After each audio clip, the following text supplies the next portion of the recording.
আপনার সব মিজানুর রহমান আজহারীর নাম শুনেছেন? উনি কি নন ফেমাস না অনেক ফেমাস? অনেক ফেমাস। আমি ফেমাস নিয়ে কথা বলছি না, আমার কথা হচ্ছে দেখেন আজকে আমার ওয়াজে যেই পরিমাণ লোক আছে, তো আজহারী সাহেব এর চাই তো ছোট মাহফিল 2019 সালে করেছে। রাগ করবেন না, আমি যেটা বুঝাচ্ছি সেটা বোঝার ট্রাই করেন।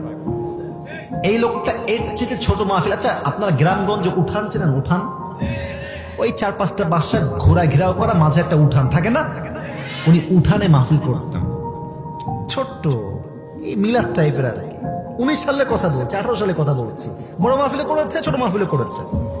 এই লোকটা আজকে এতটা টপ ফেমাস পুরো কান্ট্রিতে, তাকে মাহফিল করাবে জায়গা দেওয়ার মতো মাঠ মনে হয় দেশে নাই বলতে গেলে যুবক ভাইরা, ঠিক আছে কিনা? আমি কেন বললাম এই কথা? এই লোকটা আগে একদম নন ব্র্যান্ড ছিল, কেউ চিনতো না, কেউ জানতো না। এই আসলো ওয়াজ করে আবার কাম ব্যাক টু হোম, বাসায় ফিরে যেত। বাট এখন তাকে নিয়ে আসতে হলে কমপক্ষে 100 নয়, কমপক্ষে 1000 পুলিশ প্রোটোকল লাগবেই লাগবে। আপনাকে আমি কথা কেন বলছি? আপনি হাদিসের দিকে ফোকাস করেন, হুজুরের দিকে নয়। একটা সময় কিন্তু আজহারী সাহেবকে আমাদের মতো হুজুররা বলেছে কাফের, বলে নাই? ইভেন আমি তো দেখেছি অনেক হুজুরা ওনাকে নাউজুবিল্লাহ বলতে পারবো না, ওনাকে এত বাজে ভাষায় গালিগালাজ করেছে।